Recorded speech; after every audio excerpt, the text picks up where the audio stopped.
into positions of hopelessness and helplessness. The government gives them the drugs, builds bigger prisons, passes a 3-strike law, and then wants us to sing God Bless America. No, no, no, not God Bless America. God damn America. That's in the Bible for killing innocent people. God damn America for treating us citizens as less than human. God damn America as long as she tries to act like she is God and she is supreme.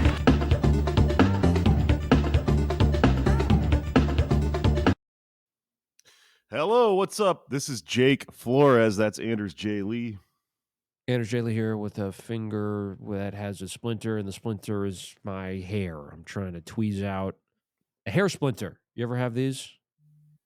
No, my skin is not weak enough so as to be pierced by a hair. This sounds like an Anders problem. I want to say it sounds like a Norwegian problem. It could be a number of things about you that are causing you to be stabbed by your own hair, but I can't relate, my friend. Look at me. It's Touching my beard right now, and I am fine like a cat. So jealous. It's winter. It's Norwegian. It's sandy water. If your hands are exposed to sandy water, you should have maybe gloves on anytime you put them in there, but that's not very efficient. Yeah, I hate this time of year because of my hands. I got a freaking balm. It's not even a lotion. It's just like it feels like wax, and it's for like babies, like little cuts that a baby could get. It heals them. That's what I put on my hands every night, and they still wind up getting dry. Oh my god. You lotion your hands every night? Yeah, I do that when I'm going to bed, and it's like so powerful. Like they stay damp for like 30 minutes, and then I lotion up like 5 or 6 times a day, which has always been annoying thing for me because I go pee a lot, and after you pee, your hands are wet. So sometimes it just like wastes all the lotion. Like you wash your lotion off that you've just put on when you wash your hands. But someone told me recently to apply moisturizer to your hands. Actually, the best time to do it is right after you've washed them, which I tried and it's great. That makes sense because it's the longest amount of time before you wash them again. You know who probably That has too. ideas about this you might look into is the Brian Johnson "I'm gonna never die" billionaire guy. You should sleep in a hyperbaric chamber like him with like his weird Goku sleep apnea mask thing that pumps oxygen into his face. I bet he also has like 2 huge vats of moisturizing like stem cells that he just soaks his hands in while he sleeps. Which honestly, now that I'm describing this, it sounds kind of comfortable. Like maybe both your hands and your feet just in like rejuvenating goo while you sleep all night. Can you imagine how fucking like how nice your handshake would be the next day? People would meet you and they'd be like, "Good lord, that strange young man had the nicest handshake." Maybe that's the key because I'm also a very light sleeper and I have trouble falling asleep. Always have since I was 8. So I need this sort of setup. Trouble is, sleep is so important. And someone gave me a book about how important is all these long-term health issues that Brian Johnson is probably tuned into that not getting enough sleep causes. And I read this book before I going to bed, and it kept me up because I was like so scared at all the stuff that by not sleeping, I'm incurring on my future self. It's a cycle. So I think I need to probably be put under some kind of spell and then stuck in one of those machines. And that's the only way I can sleep. Okay, yeah, fair enough. I hate that guy, but I do like sleep maxing. I'm unfortunately I have the same opinion on sleep as him, which is that it's fucking goated to go to bed. To goat to bed. How about that? Did you hear about what happened in Germany recently? The elections? Yes, today as we're recording, the CDU making a comeback. It really, really reminds me of Biden when it was, the 4 years of Trump, and then maybe that was just an aberration, and we're going to return to the tedium of neoliberal centrism. and centrism seemed like it was on the rebound. And then Trump came back, and this makes me think that maybe they have that. I don't wish that on them, but it's possible that something worse is in store because they had social democrats who, in all honesty, they're probably more comparable to Biden than the CDU even. And now they pinged back right slightly, and but the Nazi party out there is making some disturbing gains. Yeah, Elon's like new pet project, the AFD, the far right party of Germany, making some gains in the elections out there. Very obviously unnerving. The I don't know a fucking whole lot about this.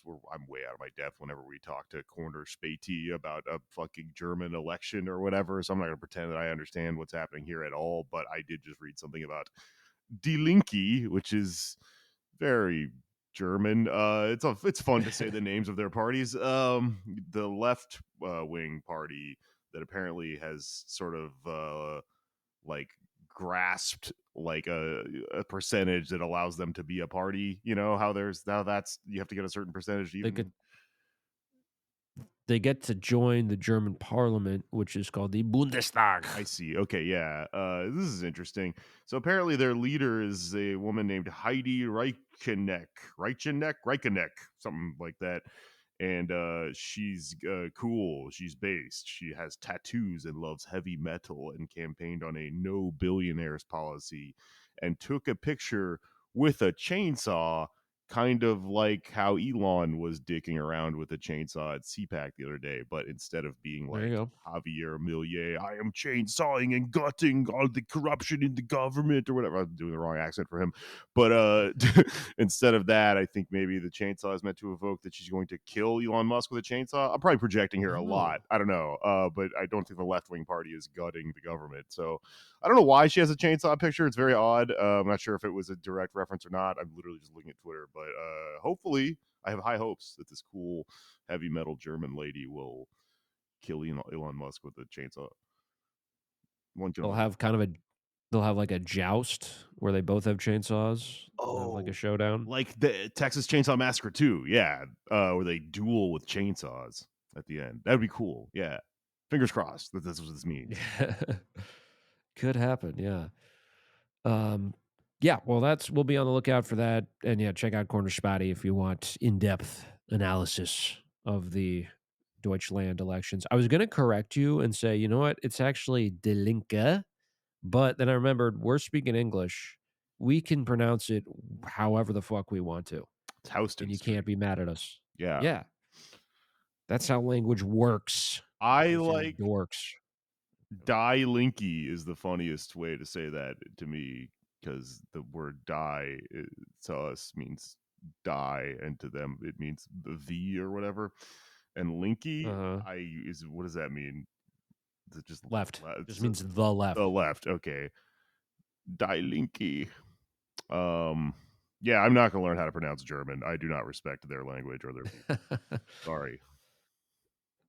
Yeah, it's a very violent language. My grandmother pointed this out. There's Romance languages like Spanish, English, French, and then German is just very hard vowels. Have you, have you ever seen Amadeus? Oh yeah, great movie. The plot point in Amadeus when Salieri is saying the German is too brutal for the language for the opera or whatever. I don't know why I'm Uh, making every time I do an impression of someone today, it's Arnold Schwarzenegger. That is not what Salieri sounded like in that movie. Ah, I yeah, hate he's Mozart. He's, a, I don't know. he's Italian grandpa from White Lotus. That was Salieri. My did I ever tell you this story? My grandma saw Hitler. What? Yeah, No. in the 30s, she, Hope it was in the went 30s. to yeah, she went to Ireland, where I think her dad was from, or grandfather. Anyway, she went and, it's cheaper to travel around Europe in those days, so she wound up in Germany, and Hitler was just giving speeches everywhere, and she saw him just yelling at a park, and because he was doing German, she just though like, oh, that's a German. He was he always stuck out to her. He like wore a hat, and she remembered the mustache. But he was extremely charismatic in all the evil ways. But that was like her introduction to the language. What an introduction it was, I'm sure. That's the way to be introduced to the German language, I guess, is Hitler Yeah. screaming at you. Okay, fair enough. I screamed at some people last night. Hey, thanks for coming out to the Lyric Hyperion. The show Picture This here in LA was fucking great. It was off the chain. I was wearing a jack-o'-lantern t-shirt because I think stuff like that is cool. You know me by now. And Mike Hollingsworth, the animator from BoJack Horseman, who is part of Picture This, also wore a jack-o'-lantern shirt to the show, and we did not coordinate it. It was really weird, really incredible vibes just off the bat.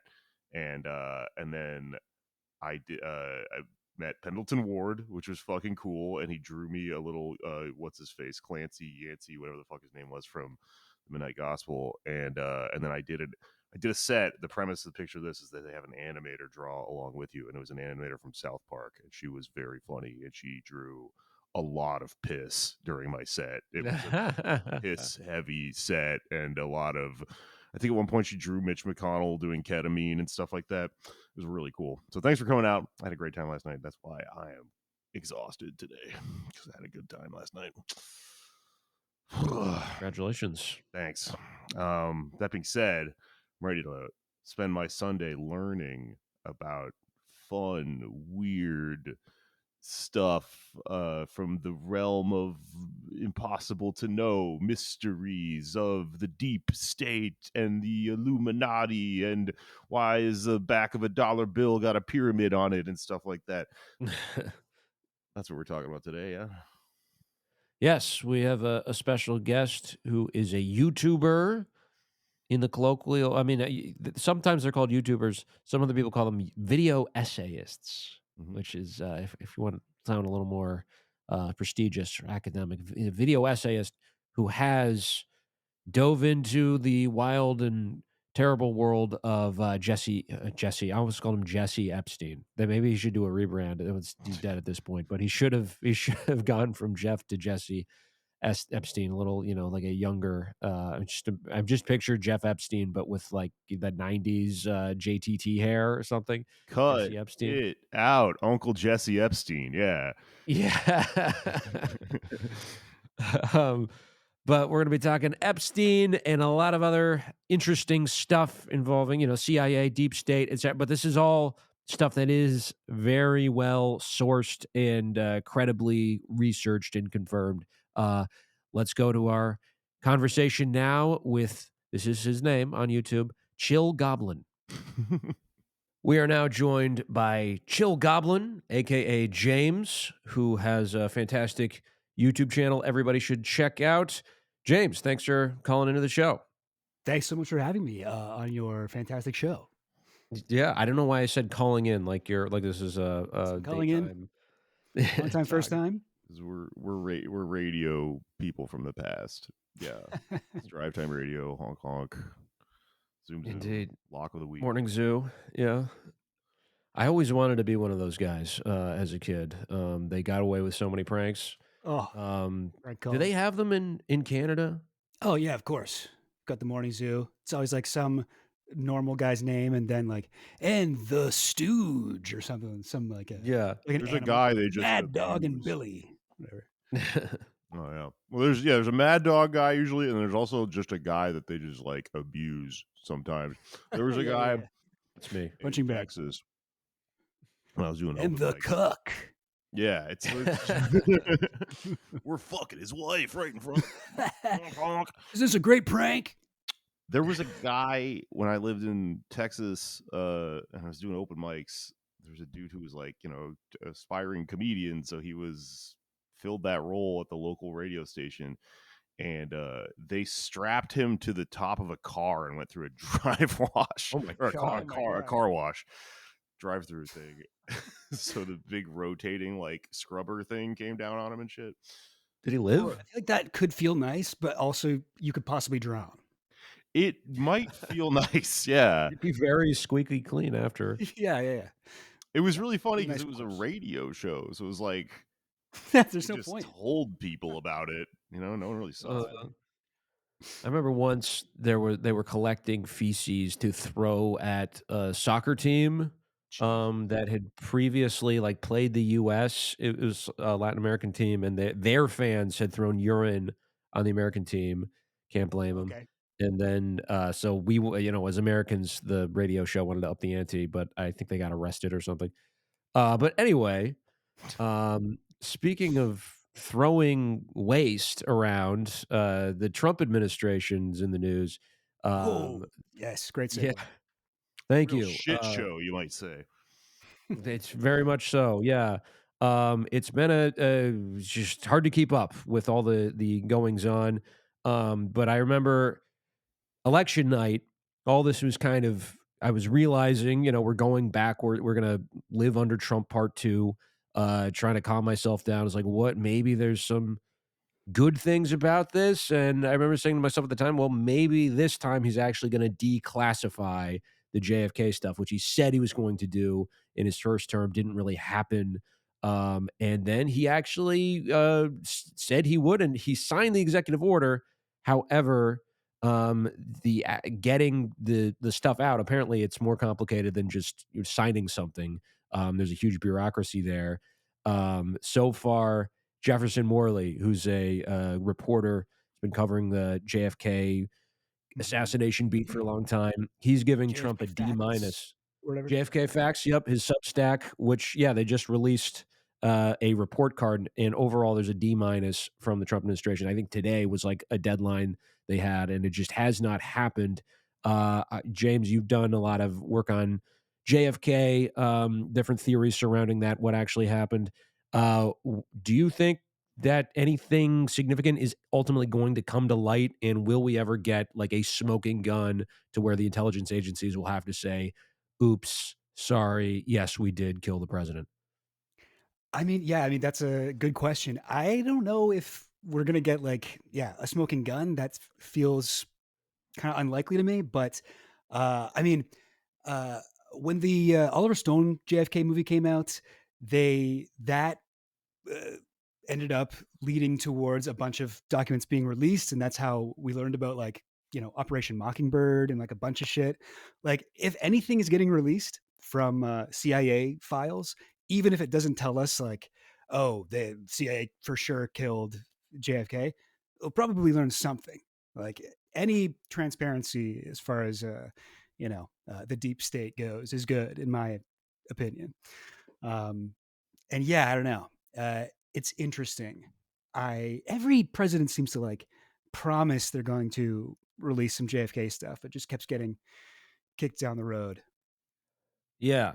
I know last time Pompeo talked him out of it, but now he has people around him who are anti deep state, quote unquote. Mm, Which depends. They have different things they mean by that. I guess wokeness to some of them is yeah, deep state. yeah. But The trans that includes immigrants that run the CIA or whatever. right. It's all part of the same complex. But Kash Patel is one of those guys, and now he's called a conspiracy theorist in the mainstream media. I'm sure there's a lot of truth to that. But he's been confirmed now as FBI director. He's telling his people in the FBI, don't listen to Elon Musk, who is saying that to every federal employee, you have tomorrow, based on Monday, you have to email me with what you have done the past week, or you're going to be just fired. So there's already a weird tension there. But this is still a guy who's like anti deep state, and there's layoffs now imminent in agencies like the FBI, the CIA.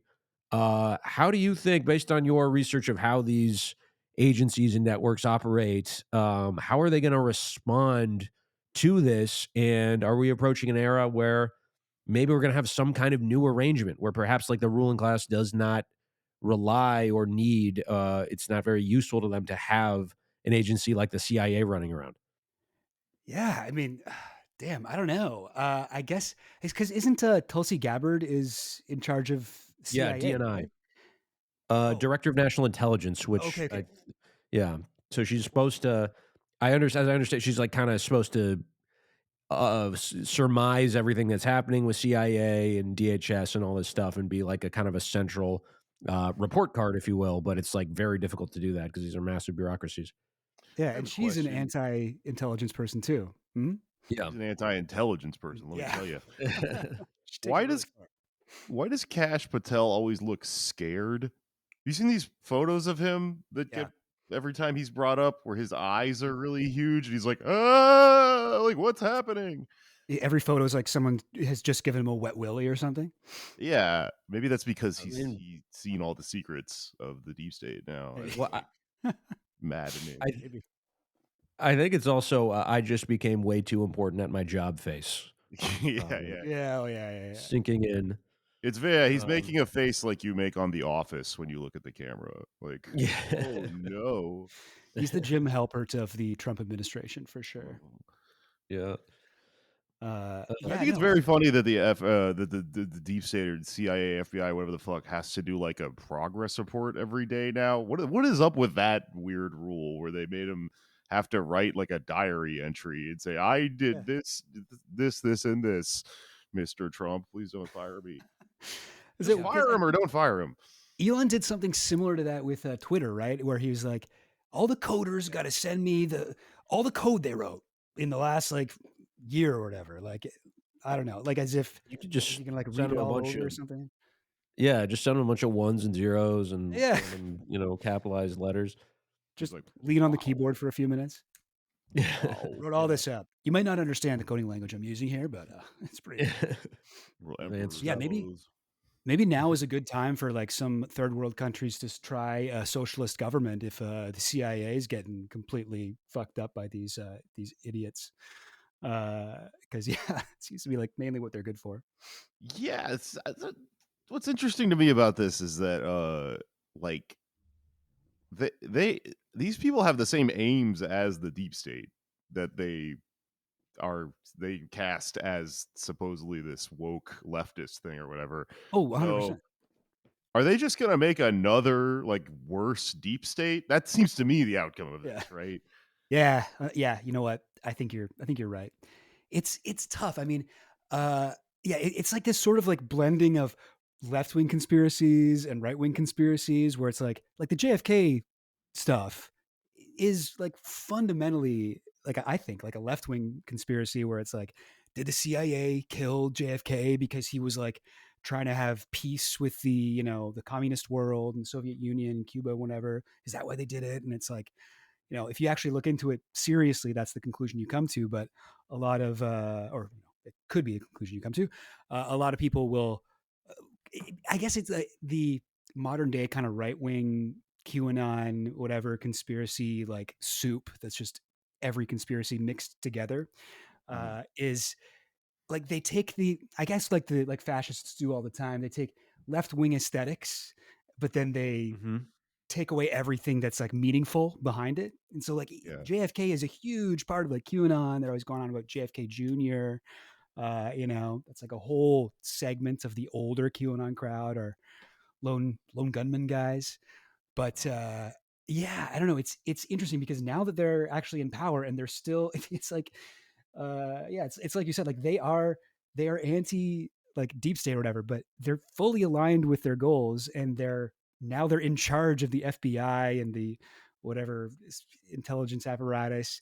And what are they going to do? They're going to stop these agencies from being like defending corporate interests around the world? No, they love that shit. Like, what are they going to do? What it would possibly be different? Yeah, I think it's summed up very well. And there was a tweet I saw from one of these dudes who was like, "What if we had USAID, but it funded right wing revolutions?" Whoa, And imagine I, that. That's yeah, an idea.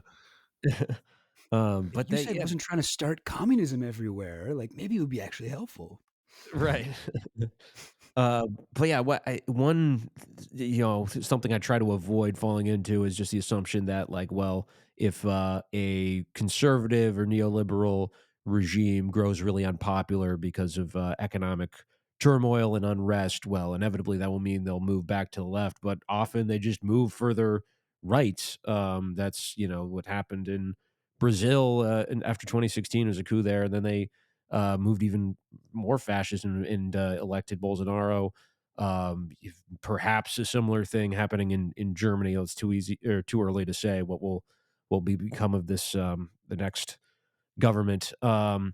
But yeah, I found it interesting that the one of the conclusions some people who have been researching the JFK stuff for a while have reached is that there is a possibility that in the stuff that's going to be disclosed, it will be massaged in such a way to present a case that it was Castro in Cuba, um, Yeah. but which is obviously sort of absurd. But how do you respond to that? People who say yes, it was a conspiracy, but the evidence it actually leads to Cuba. Well, okay. What's interesting about that is actually the oldest JFK conspiracy theory. The day after the murder, I think there was a newspaper that eventually turned out was like fully put out by CIA that was claiming that it was Castro who did it and whatever. And the CIA, when the CIA did their investigation of the bullet wounds and everything, they actually, in their original report, the CIA said, this looks like an assassination. Like, this looks like a conspiracy. This looks like a bigger thing. And people forget that because, like, afterwards, the company line became, no, lone gunman, lone gunman. But at first, the CIA was fully like, no, it was definitely a conspiracy, and it was definitely Castro. And it was, yeah. So that's an old idea. I think there's like, yeah, basically nothing to it. Like my thing is, if Cuba, this like tiny island nation, gets completely fucked over by the US, if they were able to kill JFK, the American president, after the US had failed to kill him already like dozens of times in 63, then no one's allowed to be mad at them for that. That's like really impressive. Yeah, that's like crazy. But yeah, I don't know. It's it's an interesting theory. There's almost nothing, no evidence for it, but it's Yeah. of course, whether or not the CIA was actually behind the murder of JFK, they definitely were very quick to spin it to their advantage. They're like, well, this is why we should definitely invade Cuba again. Like, let's try Right. this. Yeah, and the impetus for killing him in the first place, if that I think the dullest theory is the one that makes the most sense to me is after Bay of Pigs, which Kennedy didn't back up enough. They thought they would corner him and get him to launch an invasion of Cuba, and that's why he fired Dulles, and then Dulles That's right. assassinated Yeah. him. Is that what you think transpired, or Yeah. I maybe a mean, little more? I go back and forth, honestly. In the video I put out, my conclusion made a lot of people upset because I was like, I don't know. I'm like, let's say I'm like 60% it was just Lee Harvey Oswald, 40% it was the CIA. Like, I'm not sure, but and I've gone back and forth on it. Like even while I was writing it, I kept changing my ending. Um, yeah, it's interesting. I think the RFK assassination is even more suspicious than the JFK one, but yeah, I guess I would say right now I would lean more towards the CIA. I mean, I've gotten more conspiratorial in my Mhm. further research, but it's just, I mean, CIA is a lot of time with shit like this is like very incompetent. So it's hard to believe that they pulled something this insane off. Uh, it's become like the most studied crime like ever, the most researched like crime scene, the most Yeah. people like around the world have dug into this for decades now. And for there not to be a smoking gun towards the CIA is like alarming. I've always felt like when you research the stuff on the day, the grassy knoll, the book depository building, like, all this stuff, Jack Ruby, whatever, when you research all that, you don't really get anything interesting. But when you look into like the CIA files and the what's it called? The House what was it called? The House Committee on A committee Assassinations on or whatever. assassinations. Yeah. Yeah, when you look into that, there's so much stuff that makes the CIA look guilty. I mean, even if they didn't kill JFK, like they've done horrible things, obviously. Like if they Right. did kill JFK, it's like the 50th worst thing they've done. So yeah, it's tough. Yeah, as you can see, I'm still kind of a fence sitter, but I think I would say I'm a little bit more on the side of the CIA did it now. Yeah, or Dulles, who technically didn't Yeah. work at the CIA at the time. Right. Maybe it was Right. an outside job. I don't know. It's tricky. Yeah. Perhaps loyalists. Real quick, it just occurred to me because you're in Canada and mentioned Cuba. Do you think there's any truth to the conspiracy theory that Fidel Castro is Justin Trudeau's father? Oh my god. That okay, well, first of all, that's my favorite conspiracy theory ever. It's so good. First of all, because they actually do look alike. They look a lot the same. If you look at those Yeah. photos next to each other, it's kind of nuts. And like you don't even need to look at like the memes. You can just like, Google image both of them and be like, fuck, they have a resemblance there, And like Hmm. Pierre Trudeau, Justin's dad, he was going to Cuba with his wife. Like, is something could happen? I don't know. And then the other thing I like about it is that the conspiracy theory further imagines that communism is like genetically inheritable. So like if like Castro knocks up some random Canadian woman and she has a kid, well, he's got the hammer and sickles floating through his bloodstream, it's gonna Uh-huh. happen. Grows up to be like So actually a pretty milk toast lib. Yeah. Everybody's like, "Oh, he's a full-on communist."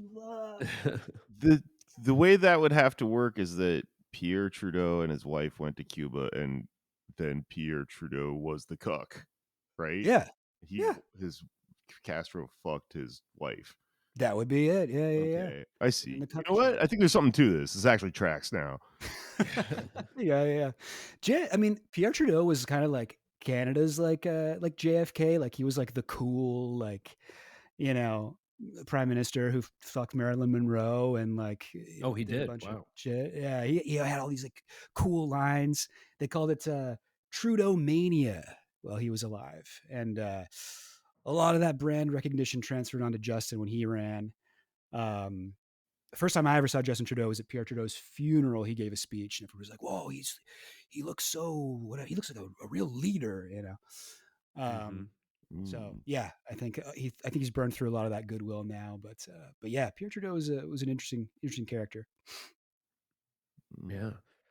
Um, well, speaking of interesting characters, there's outstanding documents regarding Jeffrey Epstein that have not Yes. been declassified. That is one thing that Trump has thrown a little bit of cold water on, even though he's releasing or trying to release, in theory, stuff about the Kennedys, King.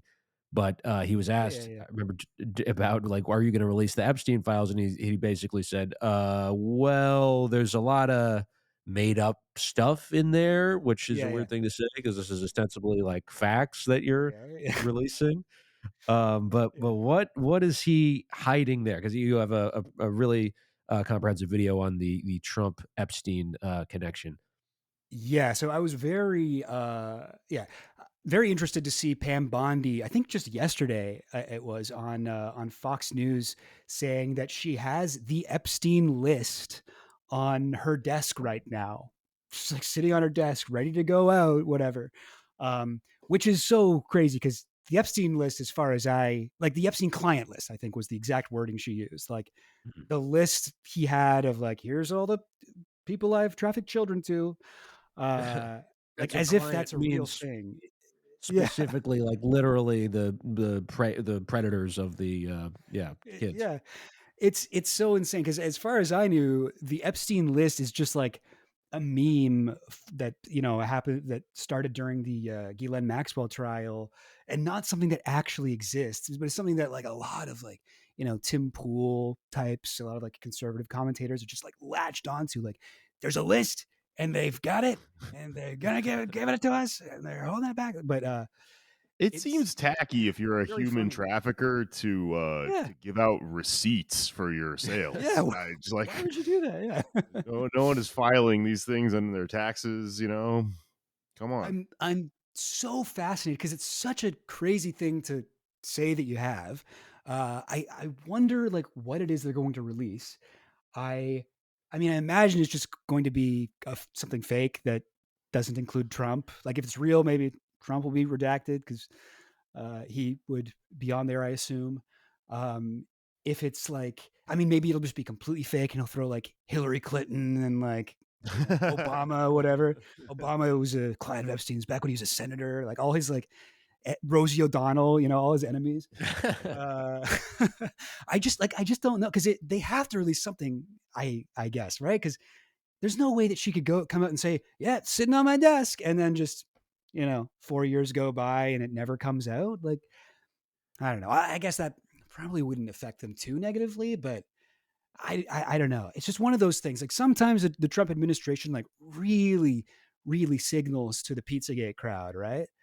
Yeah. And they're like, "Oh yeah, it's all real, by the way," but they never give them any proof. But this is, I think, like the time that they've actually come the closest, apart from maybe during the Pizzagate era when they would kind of, Roger Stone and like Eric Prince go on Infowars and be like, "It's all real, and you're gonna see proof," and that never Uh-huh.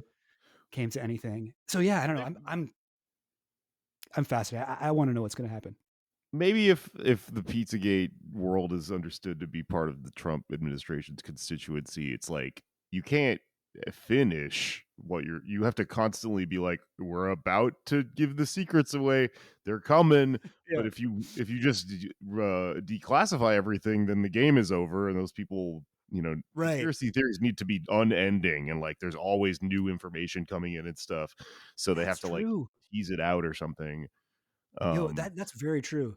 Because like they kind of don't like when there's like the Pizzagate crowd doesn't really like to get too into the Epstein stuff because they have a whole list of people that they're specifically like, oh, the James Alefantis, the pizza, what's it called, Comet Ping Pong pizza shop owner, Hillary Clinton, Podesta, like all these people who don't really have any connections to Epstein, but they want them to be a big part of it. So mhm. and also because obviously Trump is so tied up with Epstein.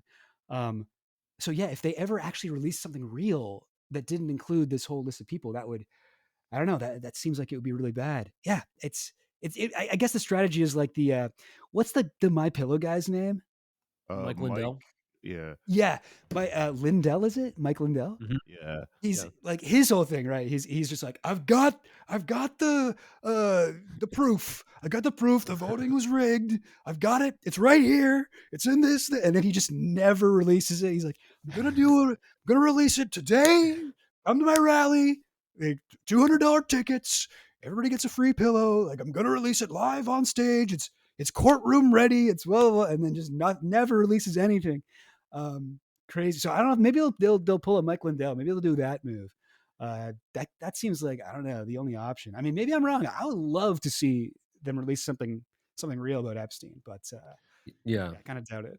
Do you think we're gonna get what is known as the limited hangout? Where Oh they yeah, certainly. they declassify stuff, but tons of it is redacted, and that's probably the part that would have been important or whatever.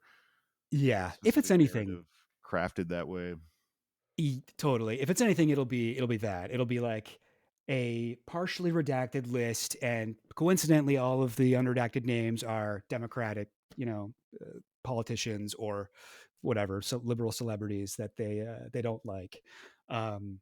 Epstein did pal around with a ton of Democrats, like much more than Republican politicians. So they've got a lot of dirt they could share, but I'd be surprised if they released too much. But that might be the move. Yeah, the limited hangout Yeah. um, Mm. seems the most likely thing.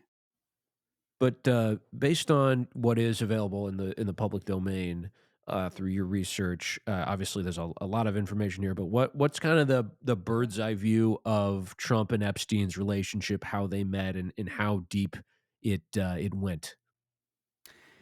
Yeah. So okay, it's a little bit tricky to tell when they met, but some sources say sometime in the late 80s, Oh, 87, 88. Trump was definitely like hanging out with Ghislaine Maxwell's dad, Robert Maxwell, going to parties on his boat. Um, Epstein in the 80s was working in New York real estate, so it seems like he might have met Trump during that time. Just recently, like I don't know if you saw what's his name, Michael Wolff, yeah. the guy, he wrote Fire and Fury, that like Uh-huh. anti-Trump book a few years ago. And just like the day after the election, he released like a bunch of like a few minutes of recordings of him talking to Epstein about Trump. And Epstein sort of, he I think the direct quote is, "Trump and I were best friends for 10 years." And Wow. yeah, which seems likely, like to me. That it's hard to tell with Epstein, right? Because the guy is like, at in his heart, he is a pure con man. He lies constantly, but Mhm. that seems real to me. He he's photographed with Trump so much. So many people talk about him and Trump hanging out. A lot of models talk about him and Trump going backstage at like modeling, shows. They have a lot of similar behavior. When Epstein started his modeling company MC2, he wanted to base the contracts on the contracts that Trump used for Trump modeling agency. Mm. So it's like, and Epstein's thing was a pure sex trafficking operation. And it seems like Trump models definitely, it seems honestly, I didn't really know that much about the modeling industry until I did that video, but I looked into like, it seems like the whole modeling industry is just sex trafficking, honestly. Like it's really insane. That Makes whole sense. industry is completely fucked. But yeah, no, it seems like they talked a lot. Oh, another thing that Epstein said in the Michael Wolff tapes was the two things that he talked to Trump the most about was women and money. It's like they talked a lot about like, hiding money and like taxes and stuff. And like, and both of them do that shit so much. Like we still don't really know where Epstein's money came from, which is crazy Mm. that we don't know that. Yeah. We still have no clue. And he was like, seems to be something he was really good at, was hiding money, using offshore accounts, using whatever, laundering stuff. Um, some people think he wasn't even like a billionaire. He wasn't even rich at all. He was just getting funded by some intelligence agency, which yeah, I don't know. But yeah, no, it's interesting. So they seem close. They seem a lot closer, I will say, Trump and Epstein, than Clinton and Epstein did. Um, but yeah, I don't know. It's hard to say. It's hard to jump from like all of these kind of puzzle pieces we have to like anything firm. But Right. and then also there's that quote that Trump gave in that what was that, the mysterious money man of mystery or whatever, Jeffrey Epstein article, where Uh-huh. he's like, great guy, a lot of fun to be with. Some say he likes beautiful women almost as much as I do, many of them on the younger side, which Trump later claimed he never said, but if you just read that quote, 100% he said that. 100%. He's like, Yeah. no, Epstein made that quote up. He made it up. I never said that. It's like, no, you said that. Dude, come on, dude. Yeah. In like the article, it's like Trump's voice booms from a speakerphone. Oh, great guy, terrific guy. I think it literally says terrific guy. It's like, now nobody was that good at Trump impressions back in like 2004. Yeah. That was Trump. Mm, That was 100% Trump. That is a good point. Yeah.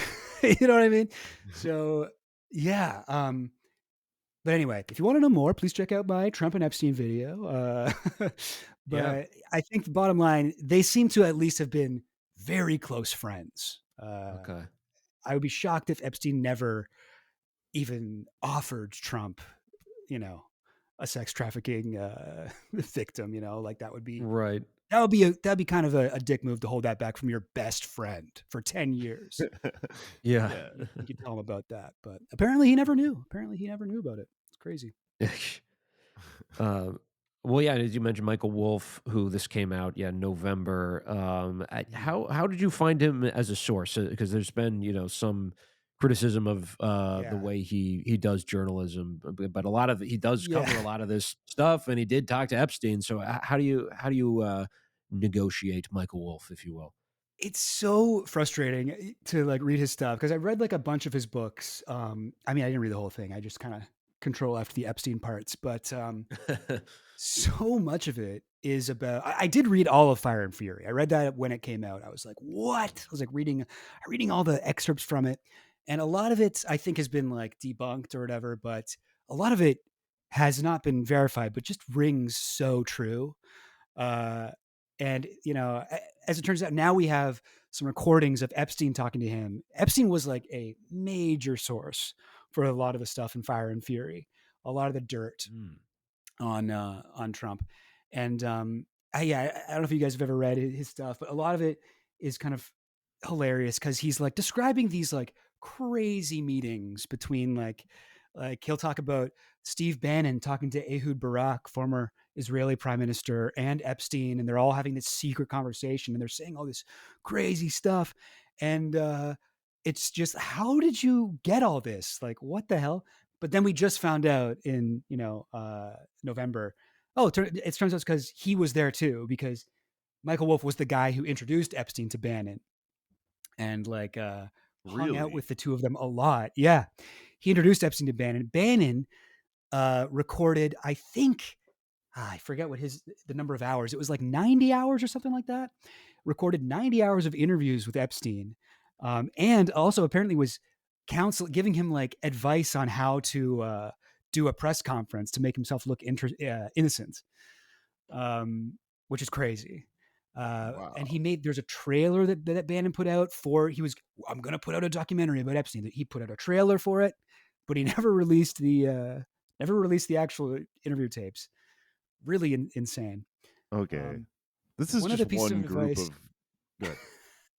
yeah, one of the pieces of advice I'll just say that Bannon apparently gave Epstein was try not to talk about black people and IQ so much. That was like something that he told Epstein. Which oh, you know what it was? It was when Epstein was going to do a 60 Minutes episode. He's going to do an interview for 60 Minutes. Uh-huh. And I guess he was going to be like, no, I'll be fine. I'll tell him about my whole whatever bell curve shit. It'll be great. Yeah. I Well, don't know how the fuck that would come up, but those guys have a way of anyway, working that into a conversation where it does yeah, not can't help. need to be. Hold on, I'm gonna pause real quick. Yeah, it's really weird because it's so bizarre for Bannon to put out a trailer for all his secret Epstein tapes and then never release it. Mm-hmm. Like that is something that if you were actually interested in getting to the bottom of Epstein stuff, you would go after Bannon like crazy. But the pro-Trump, Pizzagate Q guys seem to think that's fine. It's like, no, let him release it on his own time. Don't rush the guy. It's art, making a documentary. Yeah. Well, maybe if Trump does something to spite Bannon, we'll come to that, but we'll see. Um, Yeah. but one figure or a pair of figures, I guess, the Pizzagate people are obsessed with is the Clintons. Of course, it's how that Yeah. conspiracy sort of began. Which is funny because I didn't remember this, but it really didn't start until after the 2016 election. Is that correct, Pizzagate? Okay, so Pizzagate, the very first ever Pizzagate post was, I think, November 2nd. So it's like Okay. 4 days before the Yeah. election. Between November 2nd and November 4th, there's sorry, I'm such a Pizzagate nerd. Like, don't mind me here, but between November 2nd and November 4th, there was so the original Pizzagate post was on Facebook from somebody who appears to be a real person, but it got picked up, I think, just like 10 hours later by a bot account. I know I sound like a shit lib. I'm talking about like bots, whatever, Russia disinformation campaigns and whatnot. But My pussy in bio. They're real. Bots are real. yeah, no, bots are real, guys. Bots are real. But yeah, it's like it was a bot account that picked it up first and posted it twice in one day. Over the next 2 days on Twitter, the Pizzagate stuff was shared like thousands of times, I think tens of thousands of times. Then on November 4th, what's his name? Doug Hagman, the guy, he goes on InfoWars all the time. Mm. He went on InfoWars and he says, I've got information from the NYPD, from my source at the NYPD, that Hillary is a pedophile. And when they talk about pizza, they're not talking about pizza, they're talking about child sex parties. And I believe, from my research, that's the first time that Hillary Clinton was ever associated with the pizza code, whatever, sex parties. So that was November 4th. So still a couple days before the election. Then, God, when was the the day that I forget his name, the guy that went into the Pizzagate, or the the pizza parlor and shot Comet, people. yeah, Comet Ping Yeah. Pong. What was his name? Let me just look this up. I want to get the timeline right here. sure. Comet Ping Pong shooter.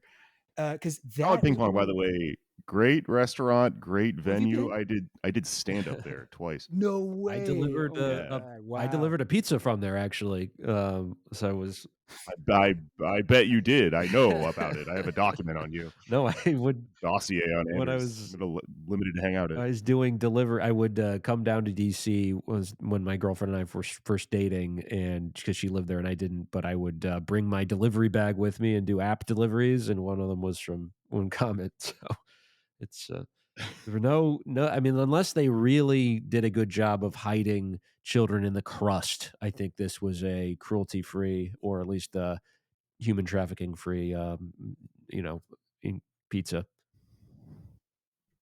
Yep. Okay, so I found when he showed up here, December 4th, Mm. 2016. So Hmm. that's like almost exactly 2 months in between the first ever post and Welch walking into ping pong with a AR-15. Wow. And during that time, during those 2 months, the Pizzagate hashtag on Twitter, and then there was the Donald subreddit and the Pizzagate subreddit before they both got shut down. Like there was millions of posts that appear to be like a mix of organic, real people and bots, just kind of spreading it. And the bots, a lot of them are linked to Russia, but most of them are linked to like Trump campaign people and stuff like that. There is a whole conspiracy that I think is kind of credible here, that this was a psyop from Roger Mm. Stone. Uh, because if you look at the timeline, the sorry, I'm all over the It's all place good. here. I'm on my bulletin board red string shit right now. But That's why you're look here. at the timeline. Yeah, the the allegations of Katie Johnson, who was accusing Trump of rape with Epstein at like several parties in the 90s. I think she said she was raped by Trump 6 times Oh at like God. different Epstein parties. These were coming out around the same time. Like this was like an October surprise kind of thing that was coming out, and she was supposed to give a press conference on, I think, the 4th. And meanwhile, the Trump campaign, the Trump and the Hillary campaign had both been really quiet about Epstein stuff because it was like mutually assured destruction, right? Like neither side could really bring Yeah. up this like incredibly horrifying thing about the other person, because they were like, "Whoa, we don't want them to throw it back at us," which is so fucked up on its own. But anyway, but the Katie Johnson stuff started coming out, and I think the move on the Trump campaign was like, okay, first of all, we got to do some catch and kill shit here with Katie Johnson. Make sure this never comes out. So on the day of the press conference she was supposed to give, she backed out and she was like, I'm not going to do it. I'm not going to whatever. Completely, what's it called? Like when you cancel like a case that you've started, Drop the dropped charges. it. I Yeah. guess you dropped the case. And then like just a couple days before that, Pizzagate starts. So it's like the timing is like perfect.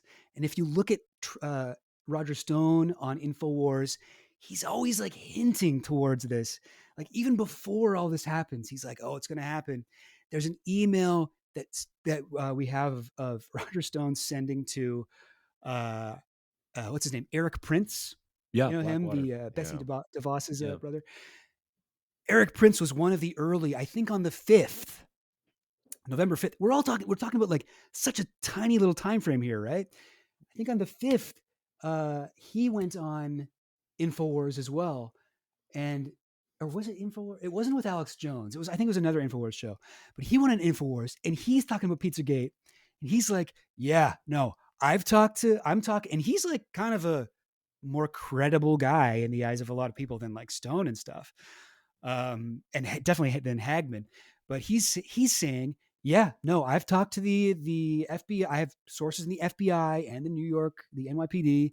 They've told me they have incontrovertible proof that Hillary is a pedophile. that Hillary is, and it's going to come out. It's going to come out, and it's crazy. And we have an email from Stone to Eric Prince that came out during Stone's trial in 2019, where he says, right before this interview, he says, sends him an email that just says, the payload is coming. Mm. That's it. So, okay, I know I sound insane right now, but I think there is like a pretty convincing. There's no smoking gun here, as usual with these conspiracy theories, but I think there's a convincing case to be made that this was a Stone. Like this is what he does. These like dirty tricks, like it's what he's always been known for. These campaign, whatever, October, early November surprise tactics, and yeah, I don't have any smoking gun for it or anything, but I think that sounds pretty convincing to me. I've worked a lot with this guy, this Reddit user named the Presidential Penis. Okay. As his account name. He's one of the mods on the R Epstein subreddit. He's done so much work into this. He has a really, really good list of all these kind of links and sources and stuff from this time period about his theories on Stone and all this stuff.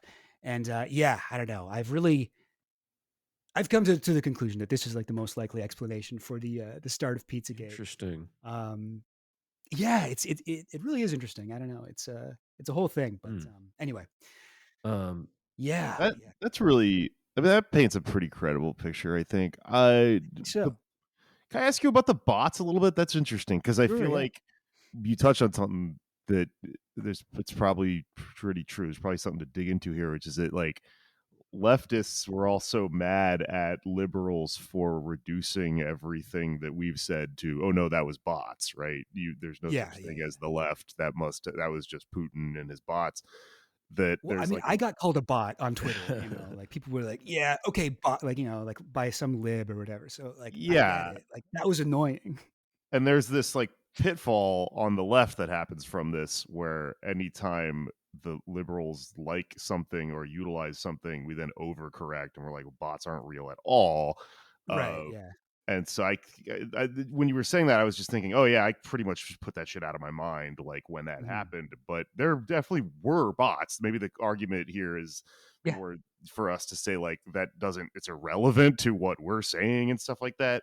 But they they at least attempted to do stuff with bots. I wouldn't put an election on that. But you think that also they use them to, I guess, if we're going along with this theory we're putting out here, they use them to get the Pizzagate theory off the ground, or the Pizzagate conspiracy off the ground.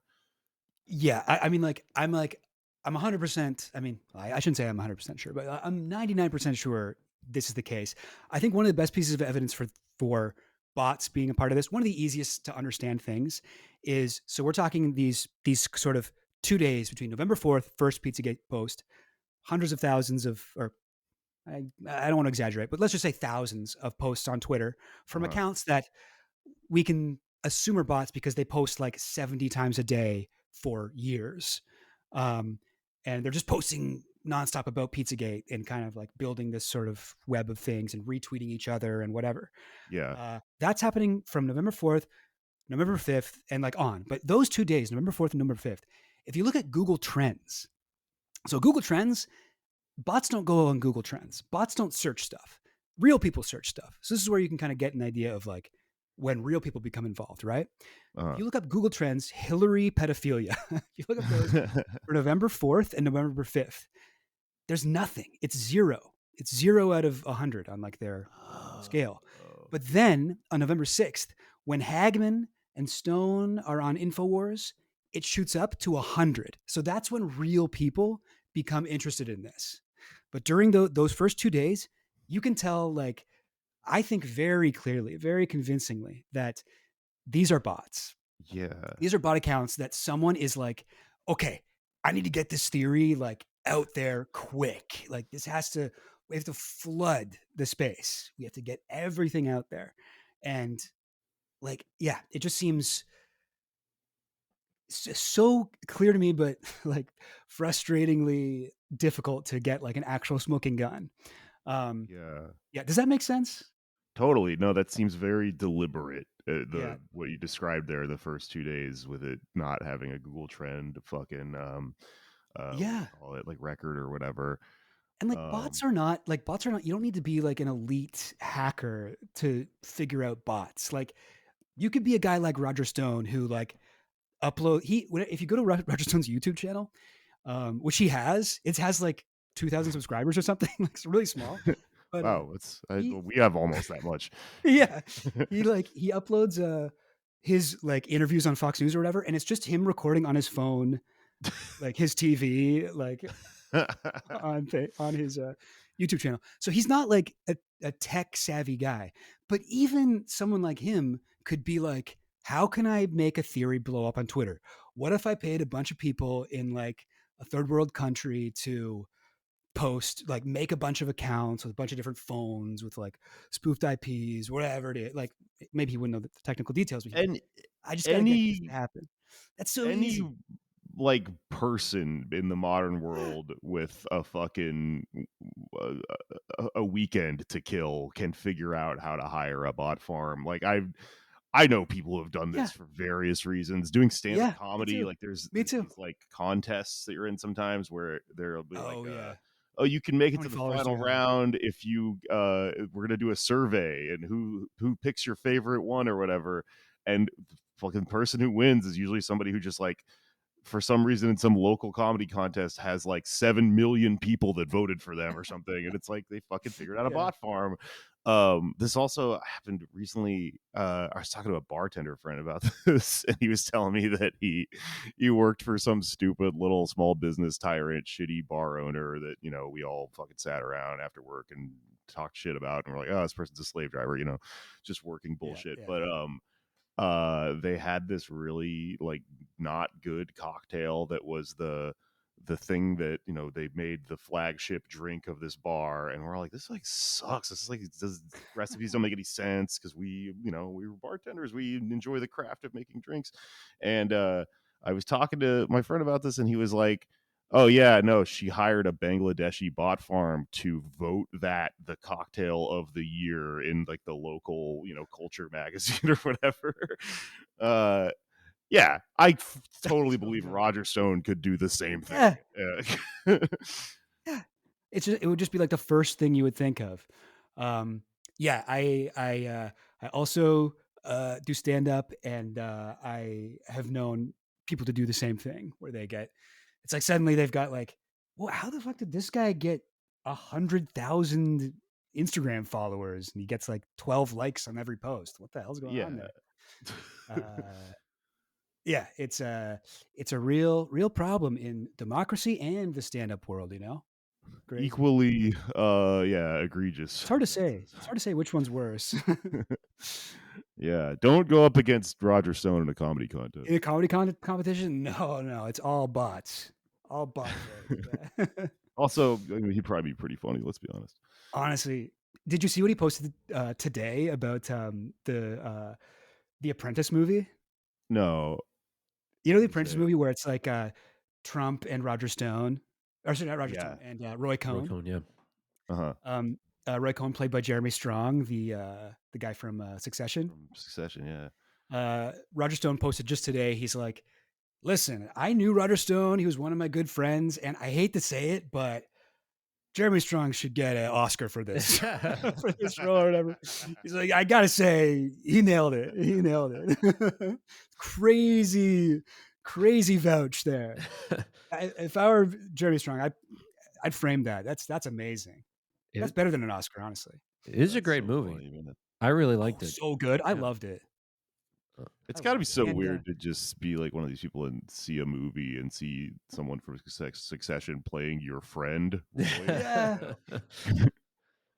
Yeah. You know what I always thought, like, Strong actually looks like Roger Stone. You know, he actually Yeah. physically looks like Roger Stone. Or Roy He Cohn. totally does. Well, no, I think he looks like Roger Roger Stone, Stone really?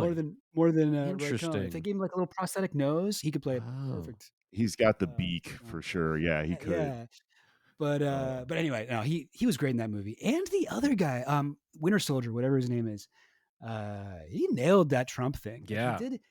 he did like a Trump impression without being like a SNL impression. He could still do like emotional scenes, Right. but not like, I don't know how he did it. That is like, I've never seen a Trump impression like that, Yeah. where you can see the mannerisms, but you can also be like, well, that's a believable like human being. Right. Like It he was like, almost did Trump like better than Trump does. It's yeah. crazy.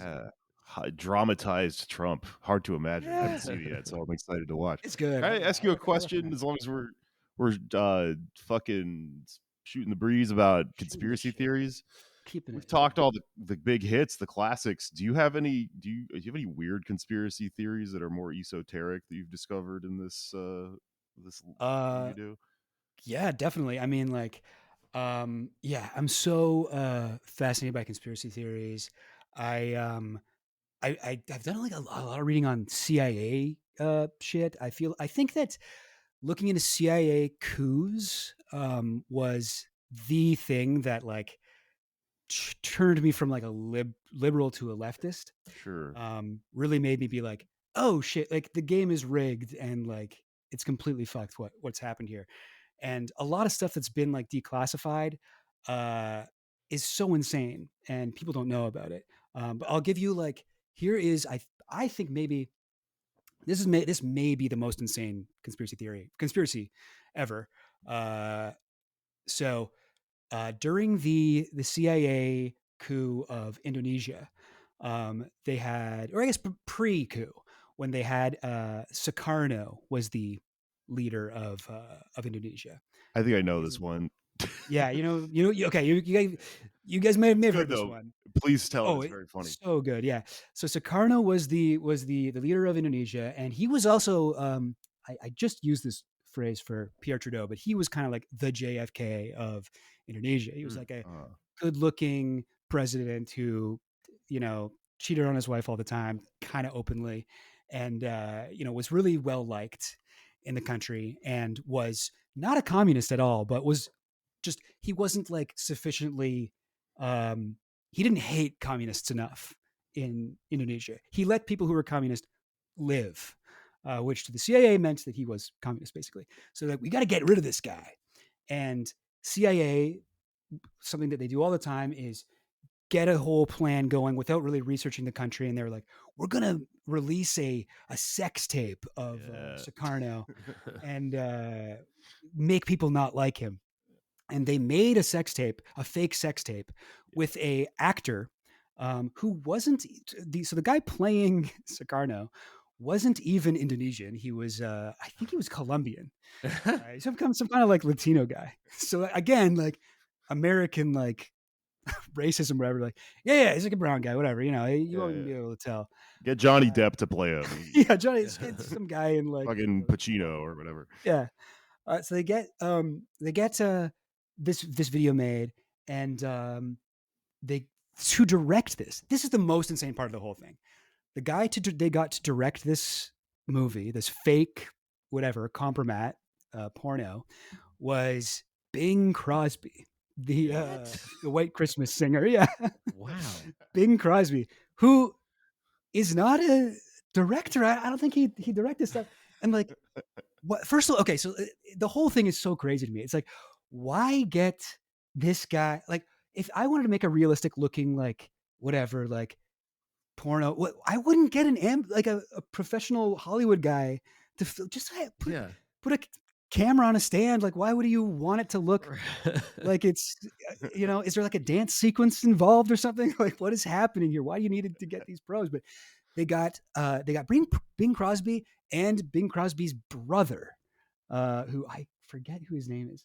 Anyway, they got them to direct and shoot this porno with this like fake guy on set that day. They were really upset that the guy didn't really look enough like Sukarno. So there's conflicting reports on whether he was wearing like a latex mask or just makeup, I think. And yeah, so they filmed it, and then the CIA looked at this film, and then they just kind of threw it in the garbage because they're like, this isn't going to work. It's like a whole thing they did.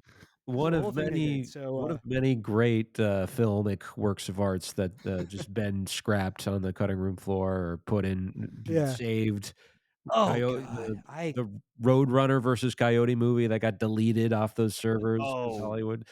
This is, I'm sure, on yeah. that Oh caliber. yeah, that was crazy. Yeah, yeah. It basically that was the equivalent of Netflix canceling that Roadrunner movie. Yeah. But yeah, no. This is why I'm sometimes skeptical about the JFK assassination. I'm like, CIA, we're just like a bunch of idiots with like so much money to throw around. I don't know if they could pull something like the JFK assassination. Whoever did that, they really like threaded a needle perfectly. Yeah, In a pretty impressive way. I think when they need to do something, they'll take it seriously, but they do also throw a lot of money around and do crazy stuff, and just Yeah. because they just have so much, so many Yeah. resources that they may as well make a porno and try to frame Right. the Yeah. president of Indonesia.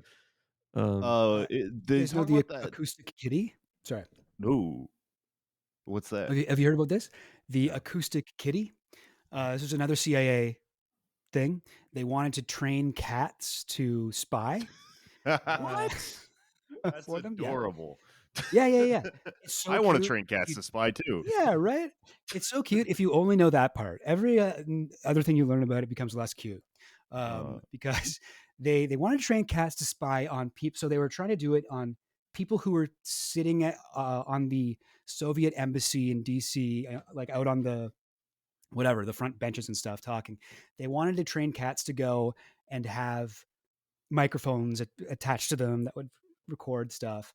And this is because they noticed that cat ears have this weird acoustic quality where they can kind of like they have I forget what it's called. It's like stereoscopic hearing, where they can kind of like like just like we can turn our eyes to focus on something. Cats can Yeah. do that with their ears oh wow. to focus on specific things. Yeah. And they did these like surgical things where this is where it gets kind of fucked up. They like implanted microphones in cat ears and whatever recording devices in their bodies and stuff. And they tried to get they were trying to do it, and they're working on this for a long time. I think that the tally is like $3 million they spent on this project, and it was really tough. They went through a lot of cats, and eventually they did one test, and they let the cat out. They were hoping it would go over to the whatever Soviet embassy, and the cat ran across the road, got hit by a car, and died.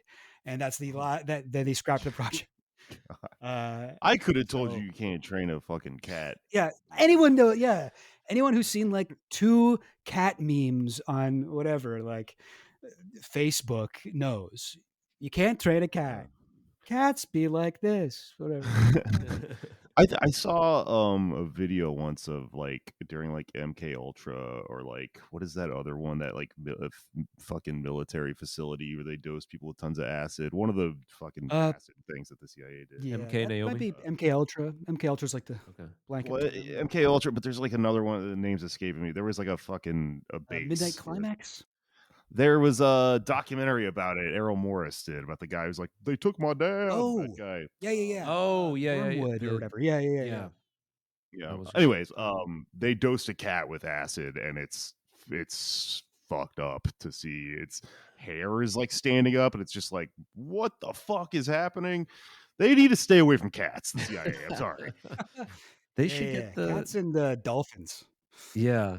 Right. Yeah. The internet Bats. sleuths who broke that case, actually, the guy was in Montreal, I think, or the murder happened in Montreal. The "Don't Fuck with Cats," that Netflix doc. They Yeah. they should get on the CIA. Magnotta. Yeah. Whatever. Luca Magnotta. Yeah, the people who investigated that should go after the deep state. Maybe that's what's happening now. Actually, that's kind of like internet cat people have now become the government, so that does make sense. Trump That's- loves the musical Cats, so it makes sense Yeah. that he would go after the deep state after he found out about That's this. true. I want to go back real True, quick to the Sukarno porno story. So the way I read it, I think that this is how Vincent Bevins described it in the Jakarta So yeah, that's Method. where I read it in Jakarta Method, right? Jakarta Method, yeah. If I remember correctly, they did end up releasing it, but the problem is that they just didn't understand that people in Indonesia did not care, don't care. and like thought Yeah. it was like cool or whatever. Like, Yeah, they're like, oh, because nice. Oh, look at his That- stroke game. Stroke game on point. right Nice. in a lot in a lot of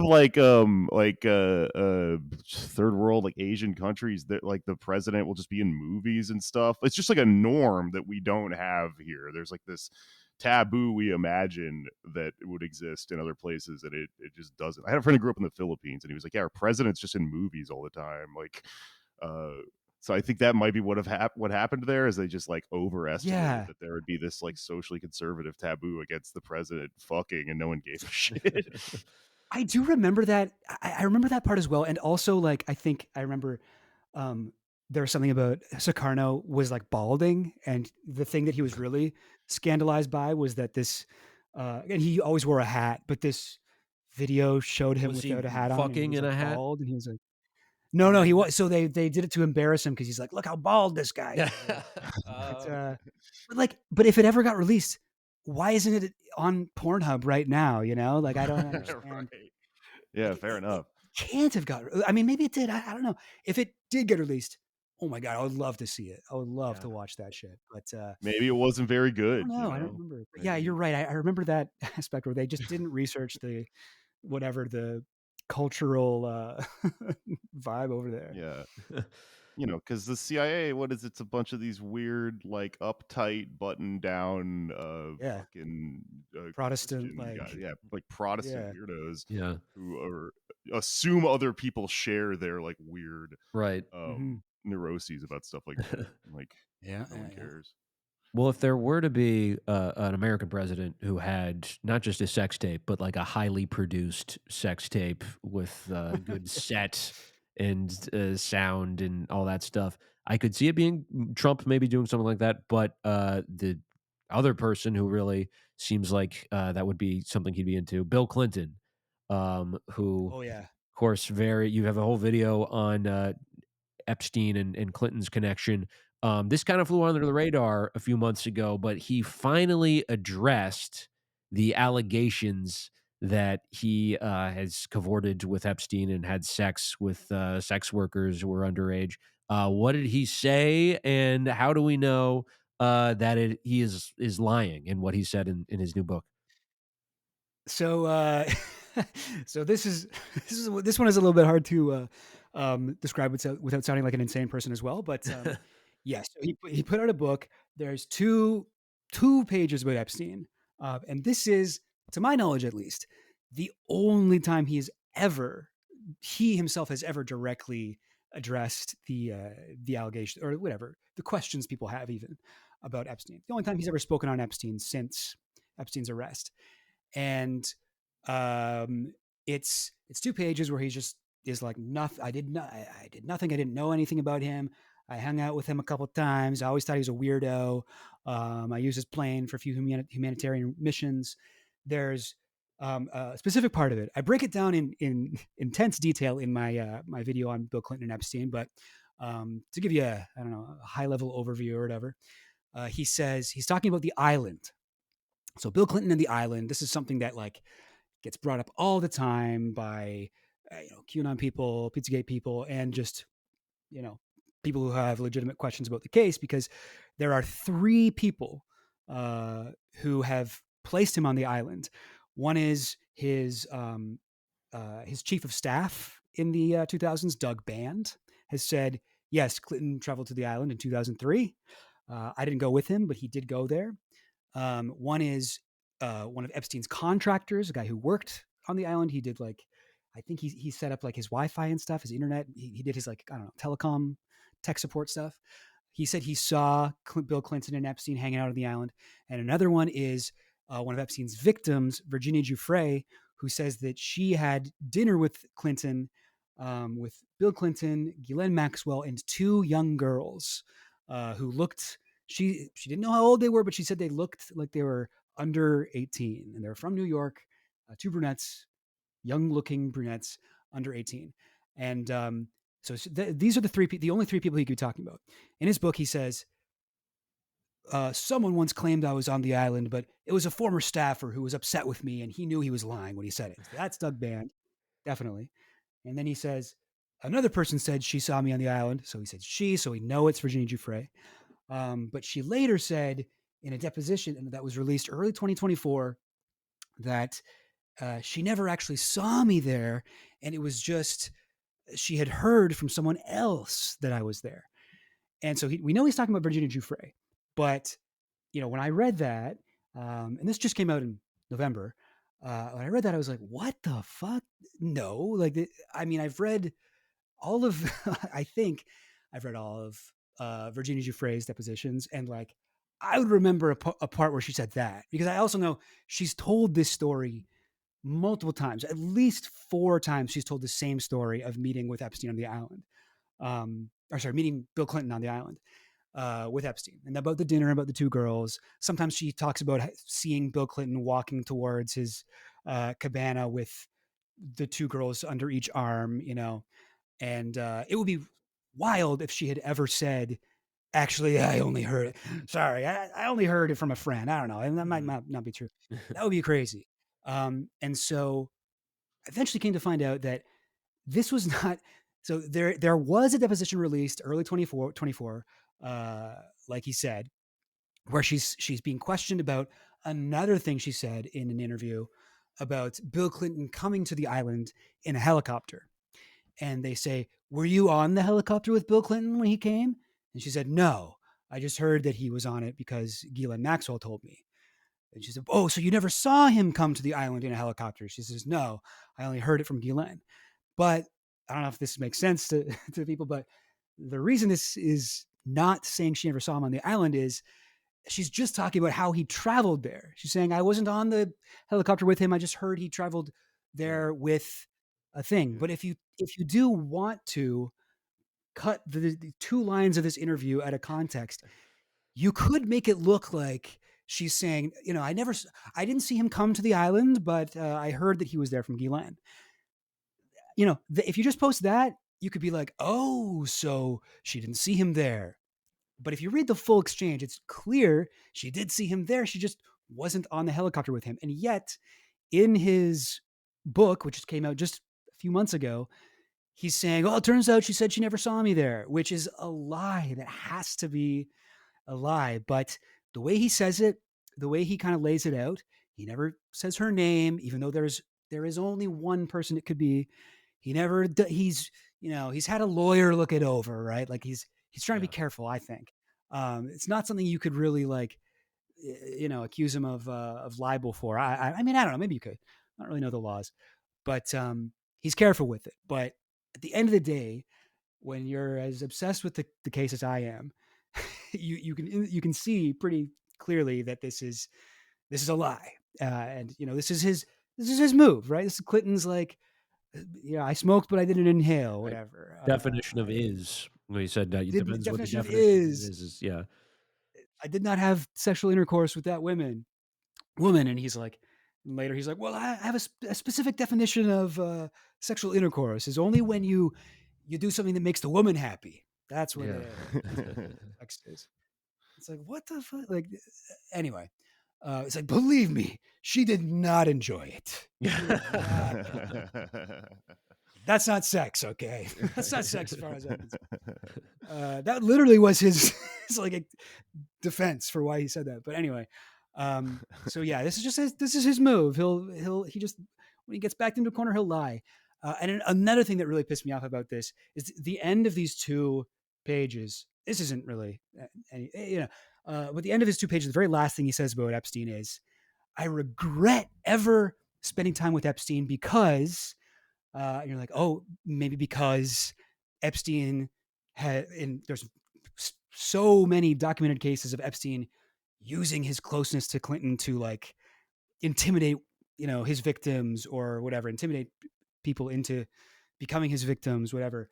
Maybe he regrets meeting with him because of that." No. What he says is, "I regret meeting with him because of all the questioning I've received since then." It's like, that's why you regret it? God. Fuck you, dude. Like, fuck you. That's the final thing he says about Epstein. So, yeah, I mean, like, I don't know. Even if you were gonna like lie and say you never had anything to do with it, whatever, or even if he's totally innocent, honestly, even if he's totally innocent, he lied about Virginia Giuffre, who, in my estimation, is like a very brave and like inspirational person, and very credible, who also sued what's his name, Prince. Oh, why am I blanking on his name? I didn't realize Prince was wrapped up in this. Oh Prince. no. Yeah, Prince. Yeah, no, the singer, the artist formerly known as Prince. No, not him, not him. What's his name? Prince Andrew. Oh, okay. Yeah, yeah. He, Sorry. Oh. she accused him, and he gave her a settlement of like, I don't know what it was, like $10 million or something. Mhm. I'm throwing that's completely out of my ass, but like a lot of money. That man is guilty, Your Honor. Amount of money, you know. Yeah. And she's accused people who I think very credibly. And there's a photo of her with Prince Andrew with his arm around her waist when she was 17. You know, Right. Yep. she seems like an extremely credible person, and he is calling her a liar, and that's a wild thing to do. And then also, his final takeaway is so despicable. Like, Yeah. the worst thing about Epstein is he really made me feel uncomfortable a few times. That is Who's the worst real crime. victim? Yeah, if the you real think about victim it, here. right? Yeah, I'm one of the victims of Epstein too. Give me credit for that. Yeah. So don't just those two wanna things, even if he's innocent, it's like, Right. go fuck yourself. I Yeah. don't want to alarm you guys, but I think we're being spied on right now. Oh. Acoustic Kitty. Murray's got microphones in his ears. Um, Acoustic Kitty. well, yeah. I wonder if there are any cats on Epstein's island or on the plane. Picked up anything? We'll perhaps find out. You know, if we Check the see. cat records. Yeah. But yeah, maybe we'll get a pared down version of with all the Trump stuff redacted, and it'll go after Bill Clinton. We'll see. But it seems like, as we're rounding out here, one thing that is apparent, which I didn't realize this part of the whole Epstein Clinton saga, Bill's real yen was Ghislaine. They were kind of like in a relationship almost. It was maybe even more so than Yeah. the little the underage women. That part was interesting. Were they a couple almost? Were they I poly? mean, yeah, it's hard to say. There's so many something very strange was going on between them. I think that definitely Guylaine liked him in a romantic sense. I'm not sure if that was reciprocated by Epstein, but she was certainly very useful to Epstein.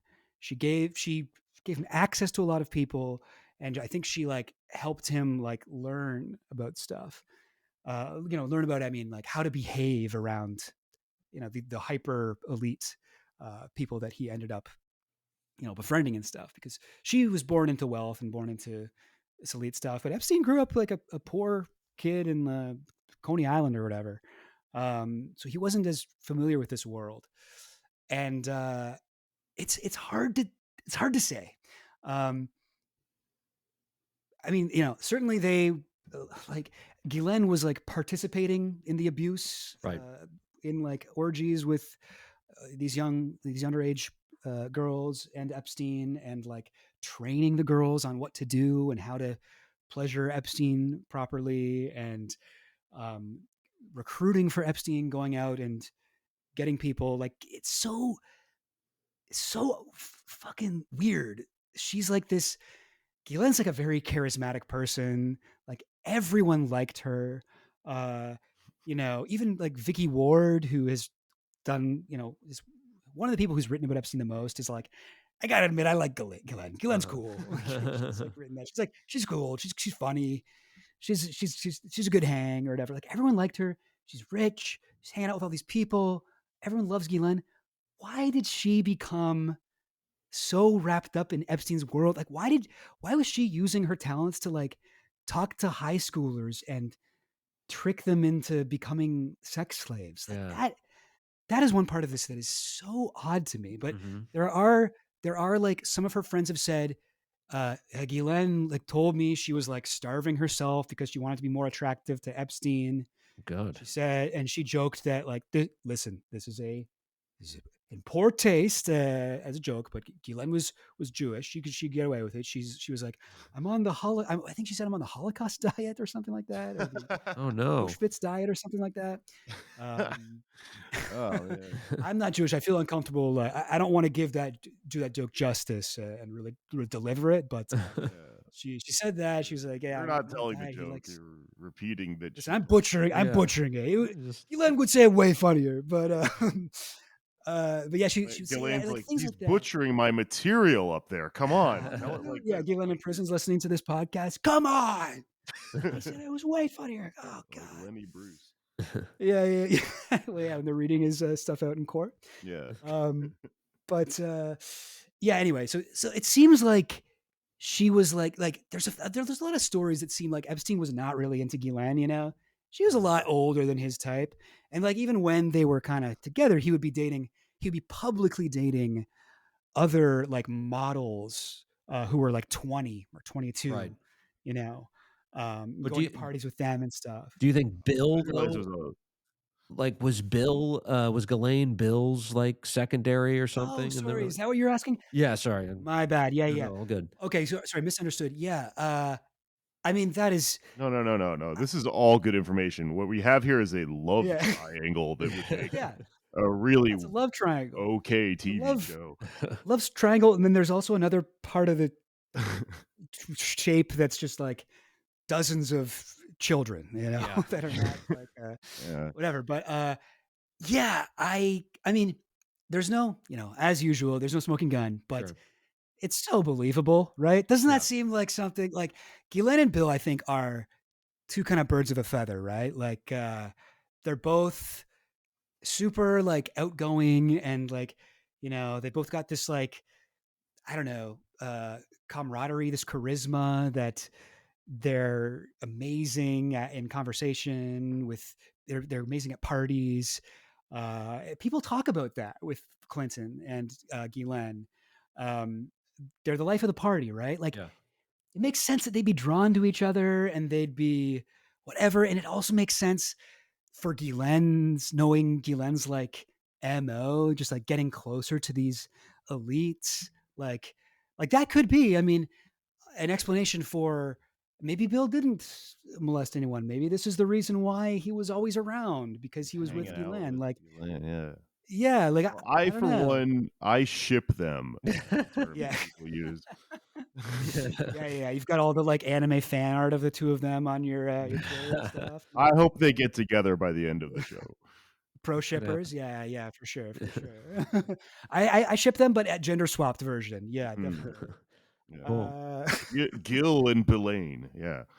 Oh, Belaine, yeah, Belaine Maxton. I don't know. Yeah. Clint Well. Clint's Lane. I don't know. Well, folks can find out more about that triage or whatever was happening on your YouTube video about Bill Clinton and Jeff Epstein. I will say my favorite part was the revelation where apparently he was asked, as president, Bill Clinton, what was it like meeting Kennedy and what would you say to him if he was around today? And this is according to Dick Morris, but he took a long time to answer the question because in his head, he had confessed to Morris later. He was thinking, well, what I really would have asked him is where did he get his rocks off? Where did he find all the rooms in the White House? And how did you get away from everybody and have all that sex? But one of Do it. yeah, one of many really interesting tidbits from that video.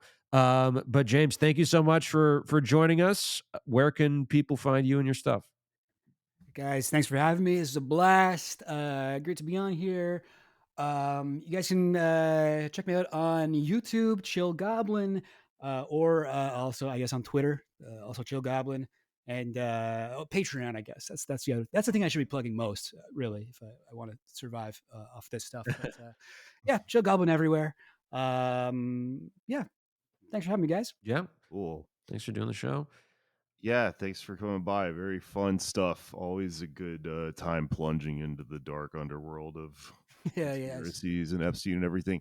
I don't think I have anything to plug. Thank you for coming out the other night to the Lyric Hyperion. I had a really great show, and hopefully you guys came out and saw it. I think I have a show coming up at like the Comedy Store next month. But other than that, just hey, if you like the show, sign up for our Patreon. That's how we bring the show to you without ads. It's listener funded, so we can incriminate politicians and stuff without getting an angry letter from our sponsors. We also have video now. We have a YouTube channel, and our bonus episodes are on like a video feed on Patreon. Lots of exciting new stuff happening. So patreon.com/poddamnamerica, and you can yell at us on Discord in there too. Oh, my other show, Why You Mad, is back. If you're a Why You Mad freak, it's kicking back up because Luisa is angry about stuff again. So we're going to start talking about comedy and stuff. Anders, you got anything? Yes, at Anders Lee here on Twitter.